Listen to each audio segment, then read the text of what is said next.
sikoh-sikoh selevel sahabat sebagai generasi pertama, itu mereka itu adalah orang-orang yang adil, yang sikoh, gitu, yang terpercaya, yang tidak mungkin melakukan pemalsuan terhadap meski cuma satu huruf daripada ayat Al-Quran atau satu harokat daripada ayat Al-Quran. Maka kalau ada orang yang membaca maliki atau maliki, ada yang baca wadduha atau wadduhe, gitu. Itu dua-duanya adalah bacaan yang benar. Seperti itu. Ya, jadi yang ketiga, metode yang digunakan oleh Imam Jalalain ini adalah memberikan warning ya ketika ketemu dengan lafaz-lafaz yang cara membacanya berbeda, gitu. Dikasih penjelasan. Supaya apa? Supaya ngaji kitab Jalalain ini tahu. Kalau tahu mereka menjadi tidak aneh dan tidak akan menyalahkan orang yang membacanya berbeda dengan apa yang biasa mereka baca, gitu. Jadi begitu. Namun ala wajihin latifin, penjelasan itu diberikan atau dilakukan ala wajihin latifin, atas segi yang ringan. Maksudnya dengan cara yang ringan. Wa ta'birin wajizin, dan ungkapan yang ringkas. Nggak bertele-tele.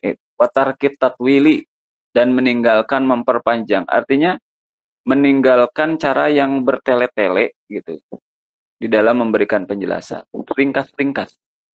Gitu. Ala wajhin latifin, wa ta'birin wajizin, wa tarkit tatwil. Nah itu sebenarnya maksudnya sama, gitu. Wajhin latifin dengan cara yang ringan, wa ta'birin wajizin, ungkapan yang ringkas, wa tarkit tatwili, dan meninggalkan cara yang bertele-tele atau di sini memperpanjang pembahasan, gitu.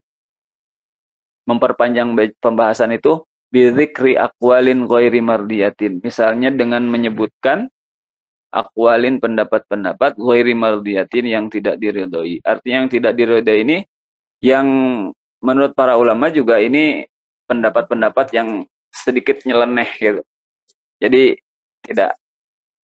tidak ditampilkan atau tidak disebutkan di dalam penjelasan-penjelasan. Wa ariba mahalluha kutubul arabiyah. Yang disebut dengan memperpanjang atau bertele-tele dalam pembahasan itu juga adalah misalnya ariba mahalluha kutubul arabiyah. Memberikan penjelasan terkait i'rab tadi ya, tata bahasa, yang mana penjelasan-penjelasan yang panjang-panjang itu tentang tata bahasa itu sebenarnya tempatnya bukan dalam kitab tafsir, tetapi dalam kutubul arabiyah, kitab-kitab tata bahasa Arab.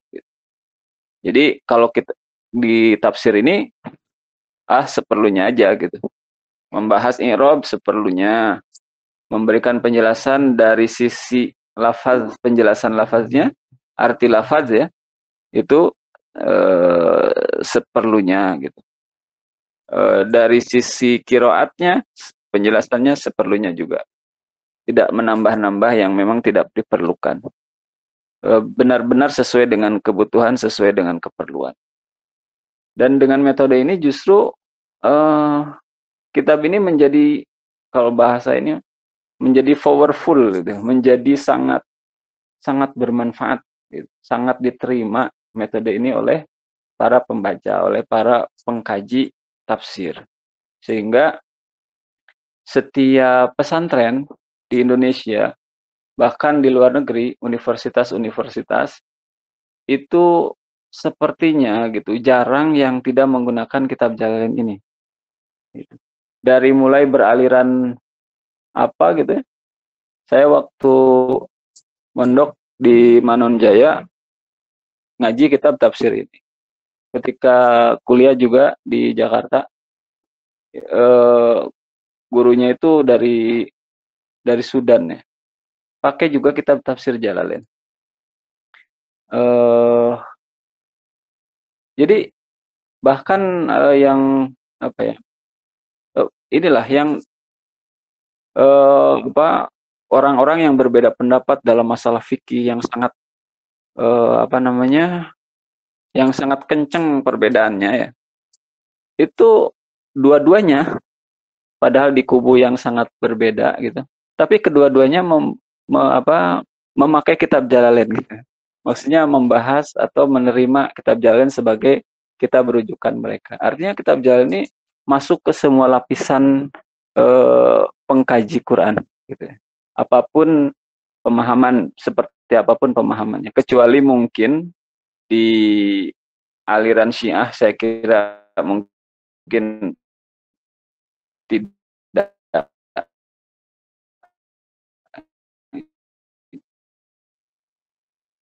mungkin ada sedikit ya, tapi mereka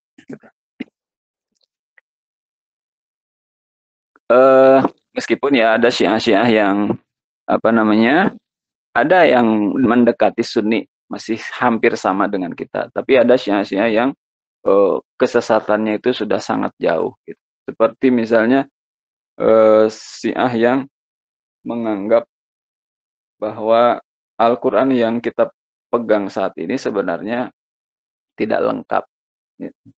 Masih lengkapnya itu sebenarnya lebih dari yang sekarang kita terima. Gitu. Itu mah udah nyeleneh. Atau yang berpendapat bahwa sebenarnya wahyu itu harusnya turunnya itu kepada Ali bin Abi Thalib, bukan kepada Nabi Muhammad SAW. Jadi malaikat Jibril teh salah alamat. Itu kan nyeleneh banget kalau kayak gitu. Atau mereka yang berpendapat kalau yang berpendapat gini mah misalnya Ali bin Abi Thalib itu lebih utama daripada Abu Bakar As-Siddiq. Ya itu masih inilah, meskipun dalam sebenarnya itu termasuk persoalan akidah, tetapi tidak separah pendapat atau orang yang mengatakan bahwa Al-Quran itu harusnya turunnya kepada Ali bin Abi Thalib. Itu udah sesat. Udah beda nabinya kalau kayak gitu. Gitu. Jadi Imam Jalalain ini sangat seperlunya dalam memberikan penjelasan di dalam kitab ini. Kemudian ditutup pendahuluan atau muqaddimah dari kitab ini yang ditulis oleh Imam Jalaluddin As-Suyuti dengan doa ya, dengan doa. Doanya gini, wallaha, dan kepada Allah. Saya lupa tadi, seharusnya wallaha itu dan hanya kepada Allah. Ada kata hanyanya. Dan hanya kepada Allah. Kenapa? Karena apa namanya, objek wallaha itu kalau dalam bahasa Arab, nah i'rabnya ya kalau dalam bahasa Arab itu adalah maf'ul bih. Maf'ul bih atau objek itu biasanya normalnya ada atau diletakkan setelah fi'il. Tapi ini diletakkan sebelum fi'il. Maka memiliki arti hanya kepada. Wallaha, hanya kepada engkau gitu. Jadi bukan kepada selain engkau. Seperti iyyaka na'budu, hanya kepada engkau kami menyembah. Ini juga sama. Wallaha, hanya kepada Allah. As'alu, aku memohon atau aku meminta. An-naf'a, kemanfaatan, bihi, dengan kitab ini, fid dunia, di dunia. Jadi bermohon kepada Allah agar kitab yang ditulis ini memberikan manfaat. Manfaat di dunia ini. Manfaat artinya dibaca oleh orang-orang, memberikan ilmu, tambahan ilmu kepada orang-orang yang membacanya, dan juga hidayah, berupa hidayah taufik. Ketika membaca ini mereka menjadi tertarik atau terdorong, termotivasi untuk mengamalkan. Itu namanya ilmu yang bermanfaat. Jadi ilmu yang bermanfaat atau ilmu kita yang kita dapat itu bermanfaat, artinya kita bisa mengamalkannya dalam keseharian kita dan mengajarkannya lagi kepada orang lain. Kemudian ketika orang lain mendapatkan pengajaran kita, mereka pun melaksanakannya, mengamalkannya. Itu namanya ilmu yang bermanfaat. Dan itulah yang di dalam hadis ini ya, hadis 3 orang apa?